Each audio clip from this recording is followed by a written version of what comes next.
everybody. Welcome to the Energy News Beat podcast. My name's Stu Turley, President and CEO of the Sandstone Group. Right now, we are in a mixed up, just crazy world right now. We have a lot of things going on, everything from massive border illegal immigration. We have the homeless populations. We have everything from schools that are just being overrun with weirdness. And I'll tell you what, it is so fun when you go out and you have somebody reach out to you through a mutual friend, and we start up conversations about humanity, how to raise kids, the energy sector, and then he hops on the podcast with his own book and what he's been doing about it. Floyd Trujillo, sorry about Oh that. my God. Hey, it is so glad to have you on the podcast. How are Hey, you today? thank you so much for having me here. I just love it. I just love talking about the book, about oil and gas, about life in general. Okay, life is good in this country. Okay, I love It it. is. But Uh, well, some people uh, don't think it is, but I Oh love it. no, and that's kind of wears me down a little bit when when people grump about energy, when they grump about our great heritage, and you're a 14th generation here, Yeah, or correct. Going back to the year of 1613. wow. Now, tell me about that because that's pretty darn cool. Well, it's I mean, I was born in Las Vegas, New Mexico. Now, Okay, my family settled during the Spanish conquest back in the 1600s over in the area of Taos and Santa Fe, New Mexico. right. So you have all these, and matter of fact, I'll even send you a copy of our written family tree, Oh, which is how kind of cool. cool. But what's funny though is you look in there, and I came here to Colorado when I was 6 months old. My Yeah. first language is Spanish. I couldn't speak. I spoke broken English. But when we talk about things, I look at my history, and you go back, and there's names in there that, for example, there's a woman by her name is Josefa Jaramillo, or they say Jaramillo. Her sister Ignacia Jaramillo, okay, and they're in the family tree. But what's unique is that Ignacia, my great aunt, she was married to Charles Bent of Oh, Bent's Fort's fame and the first governor of the territory of New Mexico. And then wow. Josefa was married to Kit Carson. So basically, Kit Carson is my great great uncle through my great great aunt. No So way. it's kind of it's an interesting thing to look at, but we've been here for a long time, and like I said, and when I talk about military service, it's I'm a former Marine, served I No, was a no, Vietnam era veteran. I'm going to Sure, stop you right there. sure, You're not a former Marine. Every my fault. Marine I have ever I'm not met, a and there's several things in this world. I am about as old as Moses, and you never grump out or go nutty on a Marine because he's got about 17,000 buddies that he can go, hey, I want an airstrike at this address, and you all bond together like you wouldn't believe, which I think is the coolest thing on the planet. you know what I messed up there. Matter of fact, when my wife and I first met, she called me an ex-Marine. I said, hold on. Oh, I said, you know what? It says you can have an ex-wife. You can't have an ex-Marine. I told her. So, so and we're still I'm married. so sorry for We're, calling you we're out on still it, but no, it's good because yes, I was in I was in the Marine Corps back in 73 to 77. oh So yeah, you know, I am anyways. so proud of you and thank you for your service. And Well, thank you. now your wife, was she a U.S. citizen or did you meet her overseas or? No, well, she was six. She was 6 years old when she came to the United States. She immigrated here. Cool. She's six. Her sister was 15, and the mother. They were married to. He was married. She was married to a Korean and Vietnam veteran, Oh wow. and they came here. And you talk to her. She's not an immigrant. She says she's a U.S. citizen. She's a citizen. She tells you. She's just I'm American. All three of them, they're all registered to vote, and they vote in the right direction. Okay, Okay. so we have to make sure that when we talk about people, we make the assumption. You see that the opposition, they use tools against us, Right. to divide us. Okay, um, I have friends that are big Trump fans, Republicans. They're Hispanic. They came from Mexico. They Right. believe in faith, family, and the freedom to pursue the American dream. Exactly. But what happens is they divide us and they convince people that they're illegal. Okay, I mean, look, U.S. citizens, they have the opportunity to change the direction of this country if we engage Right. with them on the political point of view, anyway. You know I love immigrants. I absolutely love legal immigrants. Right. And what I'm really saddened by is the I'm going to say the Green New Deal from a standpoint that it breaks families down. This Mhm. past Christmas, I've said this. I had my in-laws totally went nuts, and I left my family's Christmas time. I just didn't need to be around them. I Right. don't. I'm not gonna. I'm a humanitarian. I don't care what we need to eliminate all energy poverty around the world. That's the only way that we can get advance as a human beings and deliver the lowest cost kilowatt per hour, deliver and take care of the environment. Well, you got to not print money in order to do renewable energy or electric vehicles. You've got to take care of recycling your solar panels or your wind farms, and they're not doing that right Mhm. now. You're printing money, so it's bringing up inflation, and that ends family discussions. I'm all about a humanitarian. I'm talking to leaders in Africa to try to help bring these conversations together, and we're also doing a homeschooling event so that we're taking our material and starting to give back to folks for that. And that brings up your book. You've got a kid's book that I have got a copy up here, and hold it up. Show Oh, us what it sure. is. Tell us about it. Right there. Let's see. It's Fossil called fuels in the Dexter's classroom, the Adventures. ABCs of fossil fuels, Dexter's Adventures. Now, is Dexter your buddy? Hold on a second. Dexter, where are you, buddy? He's taking a nap under the desk. He is. He's a King Charles Cavalier. Great little dog. Nice. And Love the whole Cavaliers. the whole where this started was probably 2 decades ago.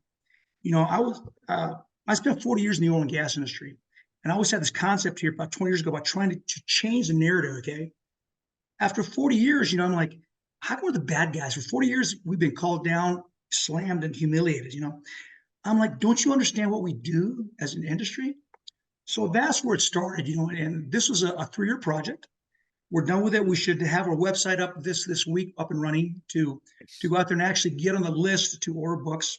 There's a challenge. I'm going to call it the Million Book Challenge. We try to, and the reason is that if you could take a shot for the moon. Only 5 books have ever sold 1 million copies in first day sales. Well, first day, No what, way. well, first day sales is, let's say that I start pre-sales February 1st, and I release the book on June 1st. So your pre-sales all count as first day sales. Oh, 5 books, 4 books, Harry Potter. The 5th book was Spare by Prince Harry. Okay, mm. no U.S. author or children's picture book has ever been printed in this country. So to achieve that, I'm challenging the industry and the country to sign up for a Million Book Challenge. No way. So that's it's. You know what? You got to take a shot. Now realize in this country we have 11 million U.S. oil and gas workers, according Right. to API. So it should be an easy feat if I can get 10% of those folks to sign up to get the book.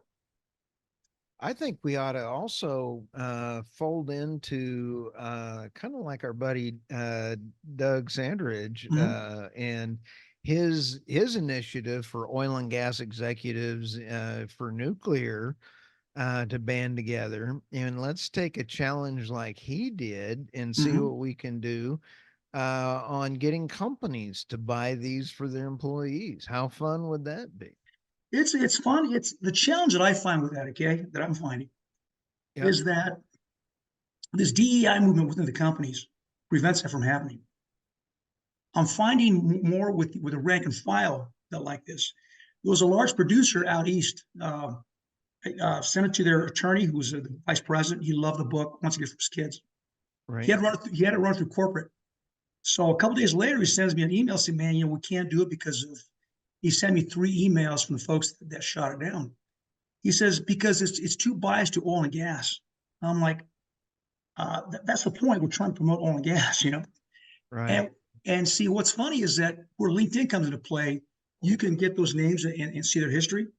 The 3 folks that knocked it down were part of the DEI movement within the company. So trying to get past that from a corporate standpoint is what we have to do. Wow. I So didn't even think of that. but But individuals, but they you love it. but Floyd, you're trying to help do what the oil and gas industry has not done a good job of, Mhm. and that is bragging about the goodness that has done. And even the EIA has said that we've reduced our carbon footprint by 22% last year due to the natural gas power plants, Right. not because of any other reason. Yes, we did close some coal plants, but it had to be replaced with natural gas. So Right. natural gas is the single cleanest abundant source out there that's low cost besides nuclear. I And it's mean, reliable too. yes. Talking And about I'm EIA, let me share something with you that we don't see out there. And okay. this is something that's out there that the industry, we got to share this. Can you see that or not? Yep. US primary energy consumption by source in Right. 2022. Yep. And when you look at that, we talk about solar and wind. In this country, wind produces 3.8% more energy. Right. Shit. Depends on who Solar you're is, talking to. They say yeah, about 90. yeah, right. Wind is 1.85%. Okay. Yep. What's ironic is that wood produces over 2% more than solar does. Okay. I So didn't realize that was that yeah, much. it's there. It's there. But again, we have to educate. I'll tell folks this, whatever position you take, that's fine, but at least do your research and understand what you're talking about. Right. That's all it is. And Take a position, but understand it. and that's one of the things about being a podcast host is I never thought that I would graduate from school in 77 and sit here and be a podcast host and really enjoy it. My day job's running my company, Mhm. but I do this as a passion because I get to talk to everybody around the world. And you have And fun at it. so do what? And you have fun. Oh, this I get to meet so many cool people and have great discussions, but I learn a lot. Mhm. And Floyd, the invitation is there for no matter what side of energy you feel, I want to know about energy. Mhm. I've interviewed people about wind farms. I've interviewed some great people about battery storage, Mhm. Frere Battery out of Norway. The only one, and then another one out of Washington, D.C. with Tim, and they were recyclable battery technology. That's my big hot button. Let's get it where it's recyclable and good Right. for the environment. So if we can all get along and not be like my family members that I had to leave, that we need to talk. Let's work through these things. The way you solve the problems, like even in Yep. Colorado, okay, you need a divided government, okay, You because need this it. way, a divided government, okay, not just all Republicans, all Democrats. In doing that, you find the best solutions and the best to solve things. I agree. You know, And go in ahead. Oklahoma years ago, Floyd, I don't know how Colorado was. Both my kids were born there when we were up there, and I love Colorado. But in the old days when I was really working a lot with schools, with government and servers and computers, you could not tell the difference between a Republican and a Democrat in Oklahoma. Right. They had one concern: let's help the schools. Let's Mhm. help get our students more. Let's help get new jobs. I mean, it was great running around the halls of the Senate in Mhm. Oklahoma back then. There was no difference. it was about Oklahoma first. Right. Where did all that go? I don't know. I think what happens is that the consultants on each side, they Oh, go to hard left, hard right. That's how they make their money. Okay. So it divides us is all it does, you know. it's And what sad. happens, as in Colorado, we back in 2018, they try to pass, it's called Proposition 112 to the setbacks, 2,500 feet for drilling. And the industry spent good money on it and they defeated it 55% to 45%. The problem is that we lost all the elections. There's not a single power that the state holds in Colorado. They're all held by anti-oil and gas folks. So Right. so when the new governor took over, even though we said no, he signed into law. It was Proposition 181. So Oh yeah. when you have full control on either side, you have no voice, and that's Right. the problem we have in Colorado right now. Which is very sad. And it's kind of like poor old California. Um, the leadership in California are destroying the price of energy. And I've been digging up some information on that. And we helped PDC get their first wells approved under that Senate bill under that because the regulatory issues were so bad Mhm. that we figured out a way to automate the process and actually help go through and fill out how to do that because you had to go get your ESG implementation and then go around to each house and find out how many English speaking or Spanish speaking, or had to go through all the block groups. You can't drill between X number of feet of a building. And if you do, you have to have this. So we were able to pull in all the census data and everything else. And we were able to get finally the permitting process going again. So it's nice to be a nerd where you can help that get done. So the more the legislation through regulatory processes going on right now, Floyd, is just despicable. And Colorado's on the way of becoming California. We are. Well, the thing is, in all those regulations, all it does is adds to the bottom line of energy. That's all it does. Yes, Excuse me. It's funny in California, they're trying to shut down the oil and gas industry, but their usage of oil is not going down, it's going up. All they're exactly. doing now is importing oil from Venezuela and other countries that don't kind of like us, you know. So It's even worse than that, Floyd. I'm writing a thing going on that our buddy Governor Newsom, you have better hair than him. I'm gonna, just for our podcast listeners, you're gonna have to go take a look at Floyd. I've got mine's flesh colored, and you look so much better than our buddy Newsom. well, thank you, sir. I'll take that as a compliment, definite compliment. Thank you so It much. is a huge compliment. It is. I would have dinner with you in any moment. Him, not so much. But when we're sitting here and thinking, Floyd, um, they are shutting down their refineries, and so they're cutting a deal with China. I'm working on getting the paperwork on this because it's almost done. China has increased their refining capacity 1 million barrels per day. Guess where we're already buying 70% of the oil that is created in the rainforest by Chinese companies. California is already buying it. So that's going to the refineries that are being shut down. Why do you think Z was in California? As right after that, they made some more announcements that were coming through, and I've got some sources I'm working on. If it was, you heard it here second, that they're buying their refined products from China. That will be coming around the corner. It's probably going to be announced before too long. So, what you're seeing is a green movement destroying the rainforests, destroying and traveling all the way over to China because they import from Russia, they import from Venezuela, they import from wherever they Iran, Iraq, Mhm. and so then they refine it there. They don't have the regulatory issues, and it's not ESG friendly. And then they're going to pump it across the pond into tankers, and then they're going to use it in California.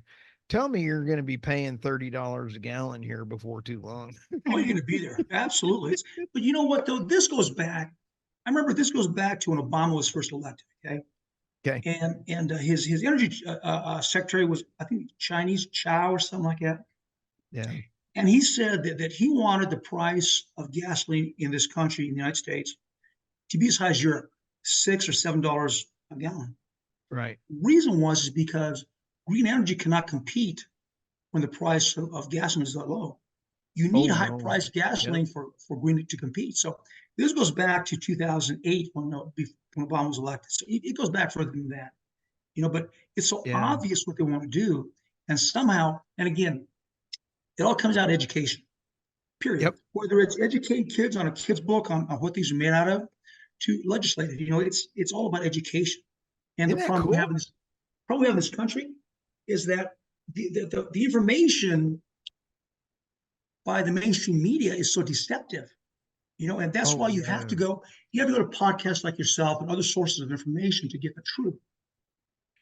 Yeah, I think that's one of the few reasons my humor is not exactly well known. Well, I'm a legend in my own mind, but I think that's why there's so many other great podcasts that are out there. There's the J.P. Warrens of the world. There's the Robert Bryces of the world. There's David Blackman. There's all of these great podcasts. R.T. Trevino. And they're great podcast. I think people are yearning for this. And Floyd, aren't you seeing that all the reports that the mainstream media is going broke and they're laying lots of people off? Absolutely. Yep. There's a Uh, reason people don't want to hear that stuff anymore. You know, no. I'd rather listen to somebody about being humanitarian. And I love Tucker Carlson mm-hmm. and X. We got to get your story out there on X as well. I just dropped a podcast, Floyd, yesterday and had 100,000 downloads on a Sunday on X. I'm like, what? Wow. Go figure that out. So, people are starving for information. And I'm so thrilled that you've taken your passion up, Floyd. We're going to continue. Okay. Like I said, this has been a dream of mine for the last 3 years. I put everything into it. Yep. And Dexter's been there all along beside me as we do the book. And we hope to get this thing done and go out there and do a road show. And of Yep. course, we're going to go a political route too this week. We're going to pursue a something else to try to help the state in this country. So, Oh, good for you. I want to make sure we help you out as much as we possibly can. And do you have your domain already purchased for your website that's coming up? well, I do for Dexter. It's Okay. called dextersadventures.com. Okay. Dextersadventures.com. Right. And it's a landing page, and we do have some, our web designer is going to have that thing done by this week. That's Uh, fantastic. We will, by the time this one gets put out there, we'll have it in the show notes. And is there going to be a form there for people to sign up and get information on a newsletter or keep current events for you? yes, there is. Absolutely.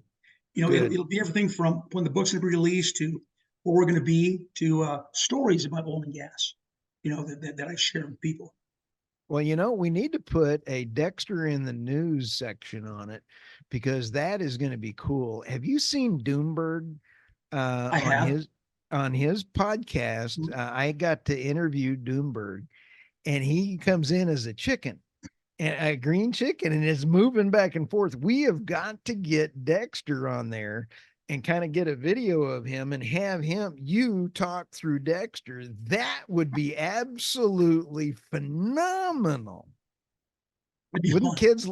That would be great to interview kids at school and everything else. We could notch this up to the whole next level. You have the expertise there, buddy. So we'll tee it up and we'll figure it out. So Well, I would look much better in a Dexter mask. hey, Dexter, he's a cool dog. You'll like him. The problem is he's such a hand. He just wants to be loved, is all, you know. But there's Oh, nothing I wrong with love that. Nothing Cavaliers. wrong with it. They are cool dogs. Um, uh, they don't get taught frisbees very much there, though, Floyd. Nah, they don't. He likes to chase rabbits. Never catches them, Right. but chase frisbees. Nah, he's more of a curl kind of guy, you know, and chase rabbits. My little Australian Shepherd is she is a wonderful frisbee dog. She's a little old now, but she also chased off a bear at my place. So she's fearless. I think a King Cavalier. She's yours is chased off too. We chased one off at the cabin here when I was about a year and a half old. We're at the cabin. I went outside to. I heard some noise, Yeah. and it's a little dark. And there's a step that comes up about 3 feet from the door, wrap around deck. Right. So we go out have him on a leash. As I go out there, the bear had just put his paw on the deck to come up. They're about 2 feet away. The bear kind of looks at him, and Dexter goes bang and chases it. Bear turns and runs. And No it's way. like, but that's just nature. They just like chasing stuff. Okay, dogs will do that, you know. But we have a lot of fun up here. You know, if you're ever up here, we're in Roxborough Park. I don't know if you know that where Fantastic. that's at or not, but look up Arrowhead Golf Club in Colorado. Oh, and And I know where it's just that is. beautiful up here. We just love it, It you know. So it is very pretty. I would move back in a heartbeat, but all the people coming from California have changed the political situation out there. So, it has, but here's the but. but I don't know if I told you or not. I'm gonna take a run for Congress here coming up. Okay, great. How can we help you there? we'll get you a landing page here soon. Okay. But see, here's the thing: is that we talk about California's coming. Yes, I agree. Okay, Right. 10 years ago, I agree. Okay, because 10 years ago, a Californian would sell his house, come over here to Colorado, spend $1 million cash for a house, have another 3 million in the bank. Okay. Right. The thing is, well, that's changed the last 2 years. Okay. The last 2 years, folks in California are leaving because of policy reasons. Okay. So they Wow. come here and they say, and see, those are the ones you want to get on board because they're leaving for the policy reasons, not because they have money, want to buy a house and tell us what to do. Right. Okay. So from that standpoint, as Republicans, you can't shun them. Those guys, you got to get them on board. In Colorado, we have 40% independents and Yep. 20 some percent on both sides, Republican and Democrat. But you have to find it's all about numbers. That's all it is. I Right. got more than you do. You win the race. And the problem we have in this state anyway, Republican Party, they're fighting with each other. You have the Freedom Group, you have the Liberty Group, you have the Rhinos, and this. I'm like, guys, and you wonder why we don't have any power in the state. You've Yep. got to come together. And I'm going to pursue another angle there, which is again, you know, I go back 400 years, you know, and I spoke at a meeting here, Douglas County, 10 years ago. I said the saving grace of this nation will be is that once you guys realize there's a group out there that share the same values of faith, family, that push Yep. the American dream. Okay. You call them Hispanics. I'll call them Americans of Hispanic heritage. I Yep. said that group in the state, they have the lowest voter participation rate, and they're almost 23% of the state. You get that Wow. behind you, this state is yours. But you can't do it if you don't engage with the people and share with them the values. We share the same values, but we don't talk to each other. I'll That tell is you, what will change the state. you said a few things that just resonated huge. The Hispanic culture is phenomenal with the mamas. When I was working with the school districts, you did not want to have the Hispanic mom come up to that school because she was dead serious. My brother, there was a difference between the Hispanic folks that came to the emergency room. He was an emergency room doctor, the aunts, the uncles, the kids, the neighbors. If there was a Hispanic family member hurt, they flooded the ER trying to be around that person. And the family unit is strong. And in other cultures in the United States, it's not. And you'll see the mom there with the child, and Right? it's really sad. So I love legal immigration, Absolutely. And and like I here in said, Dallas, I am flat the minority in my neighborhood, and I love it. Absolutely have some of the greatest. My wife and I love being the oddball out, and we have great neighbors. Well, with us, So I mean, look at me, Hispanic guy, right? My wife's Korean, so it's like big dynamic, you know. But again, you know, what I'm talking about are legal U.S. citizens, okay, not illegals. I right, mean, the illegal immigration that's going on right now is destroying this country from different sides. You got to put a stop. Matter yep, of fact, you talk to Hispanic U.S. citizens, they're like, we don't want this here. It's going to destroy right, us. So there's a narrative that the other side says that we all want them. You know what? We do want you here, but legally, don't right. jump in front of the line. Period. It just makes me airsick because we could do so much more as humanitarians, as Americans, and then what is going on. It's a power play. And we as Americans need to shine. And I believe truly, Floyd, that good will win. I think the road may be a little ugly, and I am so proud of you to get to know you Oh, and to thank you, know sir. that you are running for Congress and the Senate, and it is the Senate, right? No, I ran for Senate 10 years ago. Oh, okay.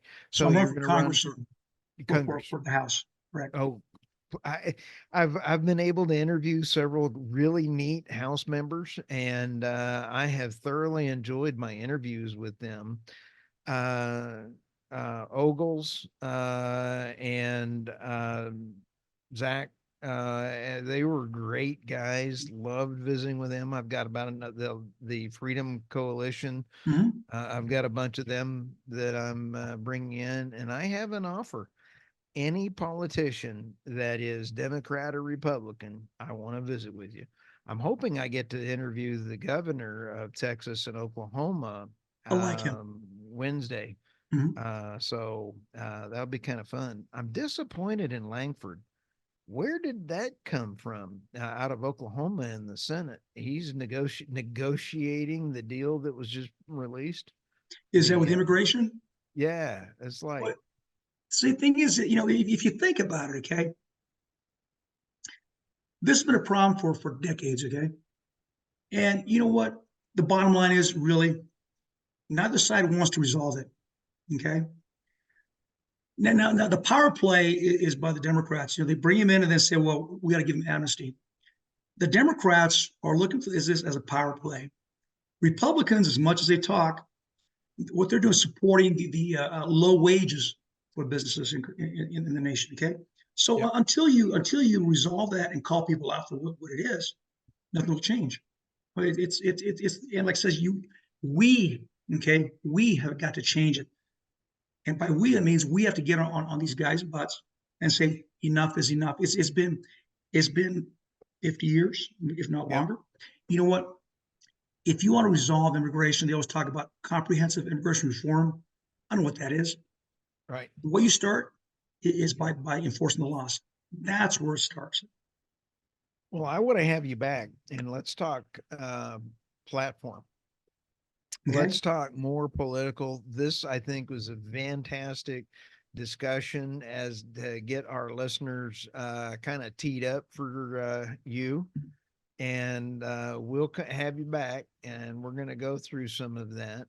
But let's get fossil fuels in the classroom with Dexter's Adventures. We're going to get that bad dog out there.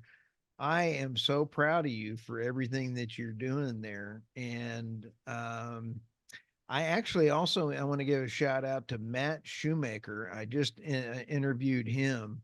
He is running for the Congress as well too in the House, and he is a biscuit older than being a millennial, and he is a hoot. He's taking on AOC, and his tagline is "Let's send intelligence to DC." So I would love to have you two visiting about your platforms because I That'd be think fun. you guys are just rock stars. Well, So I thank you, mean, sir. I think that this is going to be an absolute hoot. So thank you, Floyd. Any Thank last you. words before we bail out? And we're going to have another visit. Keep in touch. Okay. Like I say, you know what? We have the power to make to change things. Yep. But you have to get involved, and you're involved. Thank you so much for what you do Well, here. I appreciate it. I'm doing what I can, and I'm blessed to have great guests. Thank So you, thank sir. you, I Floyd. Talk to you appreciate it. soon. Take care. God bless.